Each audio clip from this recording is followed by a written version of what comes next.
Christmas time and I'm going home. Welcome to Italics, television for the Italian-American experience. I'm your host, Anthony Tamburri.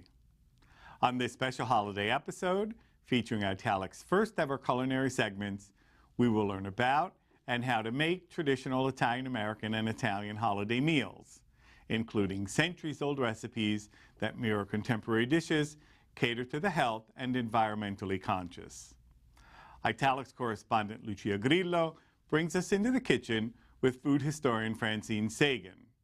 Then she'll take us to Brothers Pizza Café in Long Island, where Chef Jay Astafa is cooking up some traditions of his own. We'll take it to the Westchester Italian Cultural Center's presepio, and we'll join the excitement in a game of tombola. Acclaimed food historian Francine Segan is the author of 6 books, including her most recent, Pasta Modern, New and Inspired Recipes from Italy. She lectures across the country for such institutions as the Smithsonian, and writes extensively for some of our favorite culinary publications. Now Francine Segan welcomes Italics into her kitchen, joined by our own Lucia Grillo. We're in the home of acclaimed food historian Francine Segan, author of 6 cookbooks, who will help us ring in the festivities by telling us the history behind some of the most steadfast Italian-American food traditions and show us how to prepare some Italian meals from her new book, Pasta Modern, that we can add to our repertoire. Francine, thanks so much for inviting us to your home. Thank you so much for being here, Lucia. So tell us about the Feast of the 7 Fishes. I love the idea that Italian Americans have held on to Italian customs longer than Italy. This is a totally American, Italian-American tradition of the 7 fishes. It's not really known throughout Italy. It's only from the south of Italy, so the immigrants who came brought it over. 7 fishes because for Christmas Eve, traditionally the Roman Catholics did not eat meat or milk. And so that day of fasting, they would have fish for dinner. And the Italian Americans, for some reason, picked 7 as a number. There's many references, 7 days it took to create the earth. But some families even do more, like 13 dishes for the 12 apostles plus Jesus. So the traditional idea is a day of fast before Christmas, so have just fish, and then celebrate a number that's lucky. You have some of these dishes here in front of us laid out with this beautiful feast. So one of the traditional is bacala, dried cod, that's cooked in a tomato sauce with lots of onions. You'd also see at a table on Christmas Eve, fish salad with scungile, calamare, all kinds of seafood. You might see shrimp cocktail, scallops, shrimp scampi. I've also prepared pasta with clam sauce, traditional, and 3 vegan pasta dishes. Because they couldn't have milk, I discovered a fabulous recipe in central Italy that uses almond milk to cook the pasta and create a creamy sauce without cream, and then it's tossed with walnut garlic pesto. So delicious, so simple, and just easy. How old is that recipe? Middle Ages.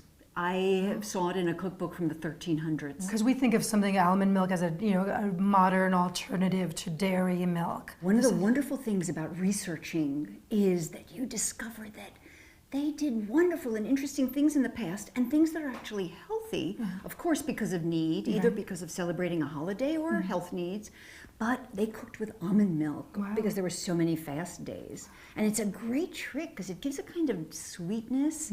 It's yummy. And you actually boil the milk, the almond milk, and then... You can parboil the pasta for a few seconds and then finish cooking it in almond milk so that starch that's naturally in pasta kind of combines with the almond milk, and then toss it all with a little ground garlic and walnuts. It's fabulous. And this is really timely now because veganism is becoming more diffuse, even amongst Italian Americans, which is something that people don't, they're normally shocked when Italian Americans are vegan because they say, how can you be vegan and not eat all Not this? everything is spaghetti and meatballs.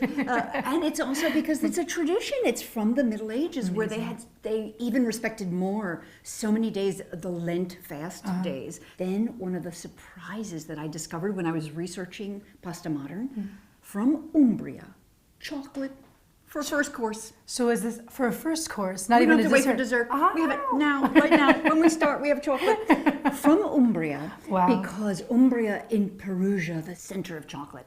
And they've celebrated Christmas Eve by having a savory chocolate. If you use dark chocolate, it's not very sweet. And they toss the cooked hot pasta with chocolate and then walnuts, because that's what's wonderful in that region, the walnut. And then a little bit of orange zest or lemon zest, maybe a little hint of rum if you'd like. Get the party going. And so that's a very traditional Christmas Eve dish. Walnuts also are always a very good substitute for meat, right? They lend like not only the protein aspect, but they also lend a kind of meaty heartiness. And absolutely, it makes it so you've got two dishes with walnuts. We have the three pasta dishes, chocolate, almond milk, and then one that I'm going to show you in the kitchen. One of my favorite discoveries in Naples in the 1800s. They were too poor to have fish. So what they would do is just look in their pantry and take whatever they had. So they'd make a basic sauce, and we'll talk about that because I'll show it to you. It is such a surprise and such delicious combinations of flavors. It's called cheapskate pasta. Before we go into the kitchen, let's talk about what you'd have for dessert. I see you have a great table laid out with desserts. The Italians love to linger at the table, as do the Italian Americans, a wonderful tradition we brought over, especially at the holidays. And so you have lots of desserts. And the two traditional must-have for Christmas time is panettone, which is a yeasty, high, wonderful bread with dried candied orange peel and raisins, and pandoro. I love that. And you slice it sideways, it looks like a little Christmas tree. And you can serve it with a rum syrup, or ice cream, or mascarpone, whatever you like. But these are two of the traditional. And then there's always chocolate, candied fruit, nuts, fresh fruit. What regions are these each from? Nowadays in Italy, they make panettone and pandoro throughout Italy. This comes from Umbria, but they make it in Lombardy, everywhere, because it's the dessert to have at Christmas time and through the holidays. And then pandoro is another cake that also originated from Lombardy and Veneto area. The idea is now without the candied fruit. It's just a brioche, wonderful yeast. They call it mother leavening because they take care of this yeast and let it grow naturally, and so that it has a wonderful long shelf life without preservatives, and it makes the flavor so wonderful. And for our viewers who don't speak Italian, pandoro Means golden bread. And pandoro is one of my favorite cheats for the holidays. You don't have to bake, you just buy this wonderful ready-made cake and slice it sideways and then catty corner it so it looks like this little Christmas tree. And then you can decorate it with candies or serve it with ice cream. And everybody loves it of all so ages. delicious. Yeah. So delicious. And I also noticed that you have tombola on the table. Isn't that fun? I learned about that. To keep you at the table, they will pull out this sort of bingo-like game. You get the cards like bingo, but the rules are a little different. And it's such fun because someone calls out the number and they'll say 5, like the fingers on your hand. And the number that they say always has some sort of a funny little something else. And then you put markers. And usually it can be fava beans or lentils or some kind of bean. We used to as use your orange marker. peel when I was little because there were too many people at the table, so we didn't have enough number chips, so we would use orange peel. And then you could win, I don't know, candy or something for the winner. But it's just another excuse to stay and nibble and keep eating and keep the fun and conversation going. Yeah. There are other desserts that we don't see here that are also along the lines of these desserts. Oh, absolutely. There are so many wonderful desserts at Christmas time in Italy. Pan forte, strong bread, which has all kinds of nuts and dried fruit that's made into a little cake. Pan giallo, yellow bread, again because of the egg. So lots of bread-based desserts, but then all sorts of cookies, the Christmas cookies, the fig cookies, and we could go on and on. But we gotta cook. So let's go get our aprons on and get cooking. Absolutely. So this pasta is called pasta al risparmio. Exactly, cheapskate pasta. They also call it pasta from the garbage can, lots of really less appetizing names than it deserves. But I learned it in Gragnano, near Naples, at the Garofalo pasta factory. And we're gonna make it with an interesting pasta shape Scafoni. Scafoni. And you know what that means. Tell A us. slap. Because when you put these big tubes down onto a plate, it sounds like a slap. So I love the shape. Now, this sauce is made so fast, the pasta will be cooked just at the time the sauce is ready. One of those rare occasions where you put the pasta in before Before we sauce. even start the sauce. Now, to make this fabulous sauce, what happened in Naples? They would have wanted to make this for Christmas Eve, but they didn't have enough money for fish, the traditional dish for Christmas Eve. So what would they do? They would look in the pantry and they would take whatever they had. So of course in Naples in Italy, they always had good olive oil. So we always start with a little bit of olive oil and then garlic. Have to have some garlic. And just cook that until the garlic starts to give some aroma. And tomatoes, because these are things that they would have had on their shelves or that are very inexpensive. So then they would have added some nice diced tomatoes or even fresh tomatoes, because in December they're still available in Naples. And then you let that just cook for a minute or two. Now here comes the part where you have to imagine yourself opening the pantry. You're very poor, but it's Christmas Eve. You want to make something special. What's special in your pantry? So one thing in Naples, they have capers. And we're going to use salt-cured capers. I took these salted capers, rinse them off, and so I get these nice plump, soft capers. So we add that into the sauce. So then they look in the cabinet and what else is there that is traditional Neapolitan? They would have oil-cured olives, some black olives. Add that. So now we have, almost sounds like a little puttanesca. The garlic, the olives, capers, the tomatoes. But now comes, it's a special occasion. What can I do to make this Christmas Eve-y? Dried fruit, frutta secca, all kinds of dried fruit. Here I'm using raisins. You can use diced up apricots, dates, figs, any dried fruit that you like. And this is something that they would have on hand because they would have dried it from the summer, or Exactly. the summer or fall harvest. They don't throw anything away, and so it would have been on hand and something that could just stay in the pantry. The other thing that they would always have, nuts. These are things that grow. They could have gathered, even poor farmers, and so we put nuts. Any kind of nuts that you like. You can do just hazelnuts, walnuts, even pine nuts. And this is like we said before with the other walnut dish. This is like the nuts kind of add that meatiness and the protein and the hardiness kind of in substitute for meat. Exactly, and it gives it that crunch. And what's amazing, and now just a little final oregano. And what happens is, when you taste this, what you're going to notice that it's sweet and salty. So you have almost like a caponata, an instant caponata, except for the eggplant. In fact, if you had some eggplant, you could add that too. If you are rich enough to have some eggplant, you can put that in. But this is now just keeps cooking for a couple of minutes until the pasta is ready. And then you toss them together. Cheese is not allowed on Christmas Eve traditionally, and so you wouldn't even need cheese. So this is totally a vegan dish. Love it. So this sauce is ready.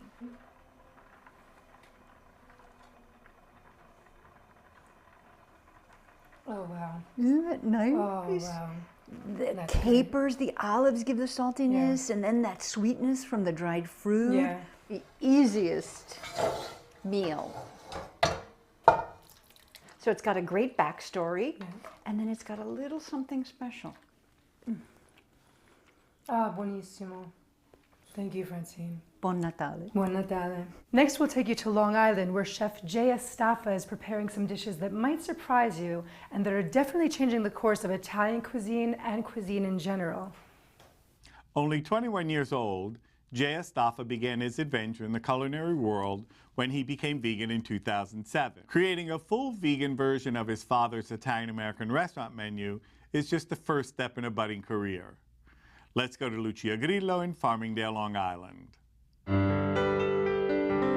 I can picture my town, lights all around, and a gold star on the tallest tree. It just snowed last night, and I'm feeling alright, 'cause it's Christmas time and I'm going home. We're in Farmingdale, Long Island at Three Brothers Pizza Café, which seems your traditional Italian-American restaurant if it wasn't for a sign in the window that hints at what Chef Jay Astafa is up to inside. We'll take you in the kitchen with Chef Jay, who will show us some traditional Italian-American holiday meals, but with his own very special take. Jay, thanks so much for inviting us to your kitchen. Thank you so much for coming. Tell us a little bit about your Albanian family's history with Italian-American cuisine. Well, when my dad first came to America, he started like working in an Italian restaurant. So that's where he started as a waiter. So he started like cooking and learning to cook. So I grew up like with Italian-American food in my house. So that's what I grew up eating. And then how did you get into cooking? So like my dad opened a restaurant, Italian-American restaurant in 2007, and then a couple months later I became vegan. So I wasn't cooking at that time. It was like when I started cooking, it was in 2009 I created a vegan menu for the restaurant because I realized there wasn't no vegan options on Long Island. So I wanted something to have for myself to eat when I would go work there. And what inspired you to become vegan? I became vegan when I was 15 after seeing those factory farm videos, and I just couldn't eat meat anymore. And yeah, just couldn't do it anymore. Like going vegan actually changed my life. It inspired me to become a chef. As an Italian American, I always get, how can you be Italian and be vegan? Does this happen to you as an Albanian? Well, I'm the only Albanian I know. My mom's vegetarian, but like pretty much like I have to veganize like my favorite things. Like one of the childhood things that I grew up was like spanakopita. So like I veganized that. I make it with like tofu feta, like vegan ricotta. So like everything that I grew up eating, I veganized. How do non-vegans react to your recipes? Like people love it. Like they don't even realize they're eating like vegan things. Great. You mentioned your mom, who is vegetarian. Yeah. And who's actually your sous chef. Yeah, my mom like helps me at all events. Like she's like one of the best cooks that I know. Oh, great. Yeah, I've seen her at the events, and it's always great to see mom, working alongside you. So did she become vegetarian at the same time you became vegan? Yeah, she actually became vegetarian a couple months later after I became vegan. I showed her like those videos, and then she didn't want to eat meat anymore. Right after on. that. That's great. That's great. So now you're going to show us like a takeoff on the traditional Italian-American 7 fishes meal. You're going to show us the vegan version. Yeah, I'm going to be making a mushrooms oreganata. I'm going to make oyster mushroom calamari, and I'm making a vegan version of frutti di mare. Let's get cooking. Okay, awesome. So we're going to be making like a classic Italian dish, like clams oreganata, but we're making a vegan version. We're going to be using mushrooms over here. So I'm going to show you how to make the filling for it. This is vegan butter. So we're just going to melt the butter a little bit on here. And for the oreganata, we're going to be using panko breadcrumbs. So once the butter is melted, we're going to put a little bit of garlic over here.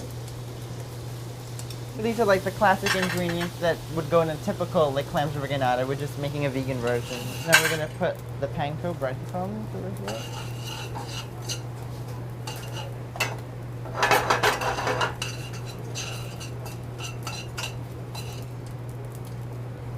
Some oregano. Oregano for the oreganata. We're going to also put a little bit of salt. And then now we're going to fill our mushrooms. What has the reaction been, customers that come in and see this vegan menu? Like when we first started the vegan menu back in 2009, like it wasn't like popular. Like, and then like after a couple months later, we were covered by the New York Times, and like it all started like with word of mouth. And Right like, on. now we have people coming from like all over. It's like a destination restaurant, and we're in Farmingdale. So people just come for the food. That's why I became a chef, like to really represent like vegan cuisine. And also, you've really veganized the entire thing. You know, like there's everything you can make vegan. I make my ricotta, I use like cashews and tofu, and instead of like dairy cream, I make the cream with cashew. And also I make my own Parmesan cheese too. Like this is a Parmesan with cashews. So this takes about 3 days. If you can smell it, it smells like really sharp and tangy, like Parmesan. You're also now starting to make mozzarella. Now we also make the mozzarella. I'm making it with like cultured cashew cream, and like when people try it, they just can't believe it's not like buffalo mozzarella. And it even melts. Yeah, because like the bucatini was like one of my favorite cheeses before, so I really wanted like a vegan version. It took me a while to like come up with like the formula for it. So we're gonna put the mushrooms granada. We're gonna put like some vegan butter. We have some white wine. I like using white vegan wine over here, and then we're also gonna put some lemon juice. Now this is so simple. You can throw it together, and then we just put it in the oven. And this we're just gonna cook for 10 minutes. What are we going to make next? So now we're making a fried oyster mushroom calamari. So first we're gonna put a little bit of cashew cream on the mushroom. Okay. Cashew cream is actually also relatively easy to make. Yeah, I do is like put cashews in water, you just blend that up and you get cashew cream. So once we dip it in the cashew cream, we're gonna dust it in flour, shake the excess flour off. And we're just gonna fry it up over here. So now they're nice and golden brown, they look just like calamari. We're just gonna put a little bit of salt. Oh wow, that smells so good. We're just gonna pile it up. And this is like one of our most popular appetizers. I can see why. There you have it, oyster mushroom fried calamari. Do you like it with like spicy? Some people Oh, like I put chili. love Okay, spicy, okay. yeah. I'm calabrese, I like it hot. Yeah, some people put- Oh, you do it with your hands? I'll do it with my hands too.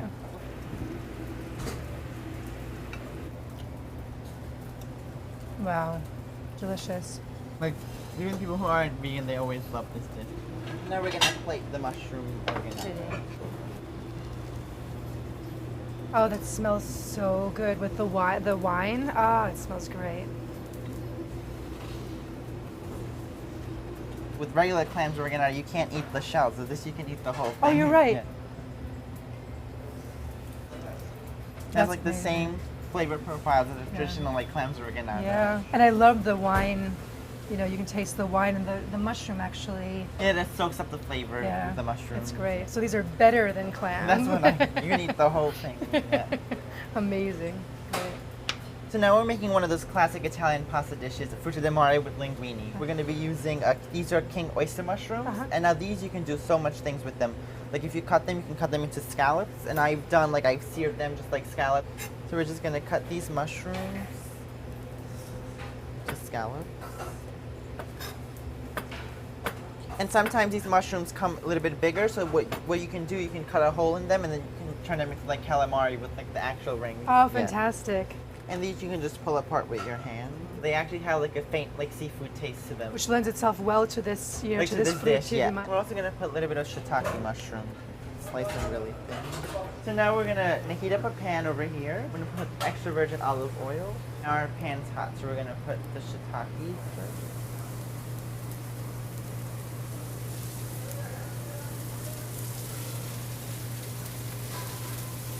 Now this dish is like really simple. Like the mushrooms don't take too long to cook. And so the thing is not to actually saute them; it's more to sear them. Yeah, to sear them. Okay. Yeah, so they get a nice color. I also put salt because the salt like helps cook the mushrooms. Like the those- scallops, like they seared them. I'm gonna put the garlic.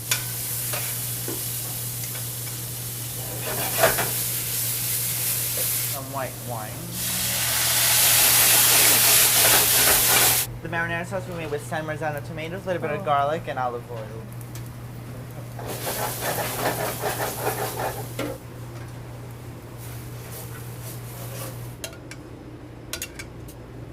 We're just gonna clean.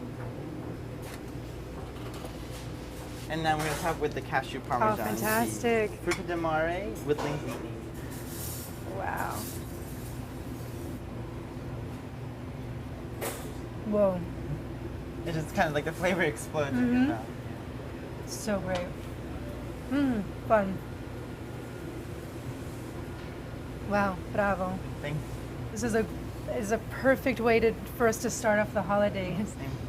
And I think also it's a good way for people to start thinking about the new year. New Year resolution. Yeah, happy holidays. Happy holidays to everyone.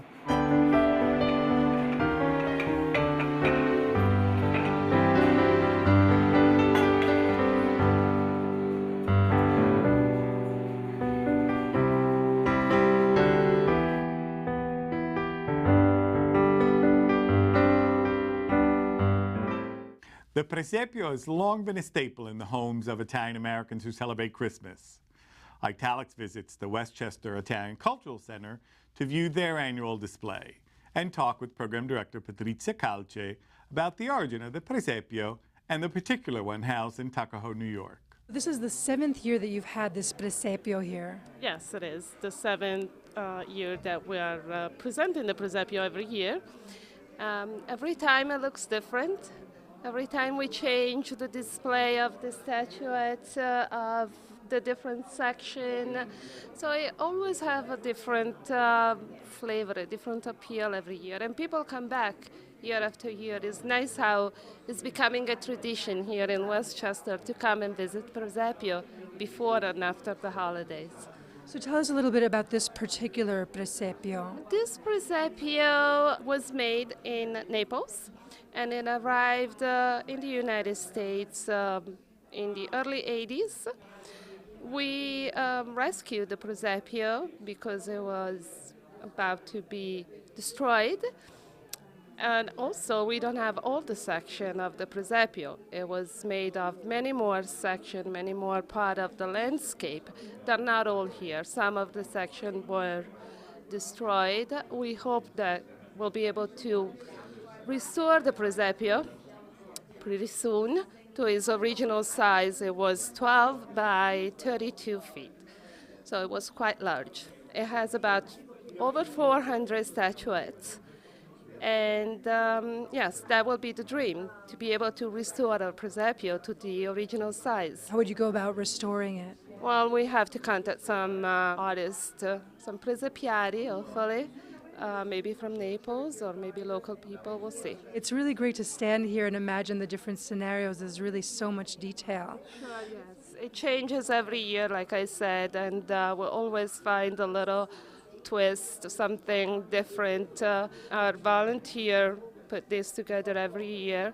It takes about a week to set up the entire presepio. It's always something different, something unique about this. And tell us a little bit about the tradition in Naples and how if it's changed over the years.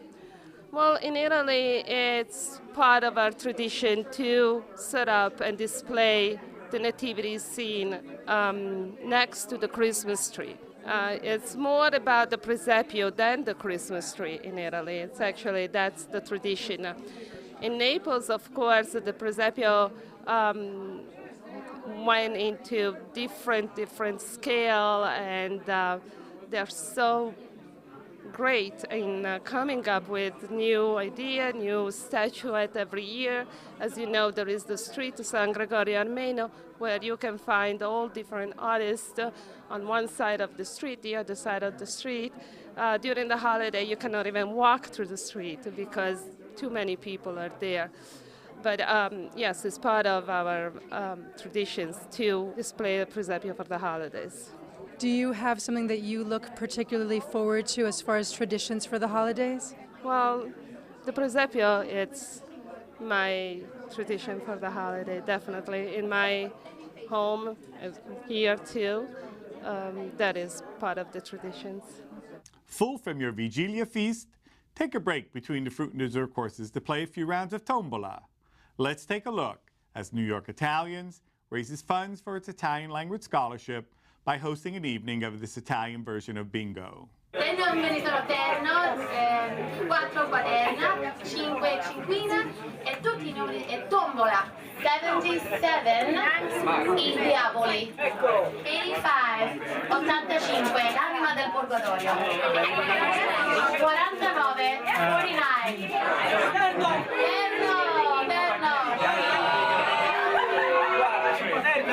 Moderna. 86 La Bottega. 49. Thank you for joining us for this episode of Italics. Tune in to our next episode of Italics, airing January 29th. Watch previous editions of Italics on cuny.tv/show/italics and web extras on our Italics YouTube channel, Italics TV. I'm Anthony Tamburri. Arrivederci all'anno nuovo. Buone feste e buon 2014 a tutti.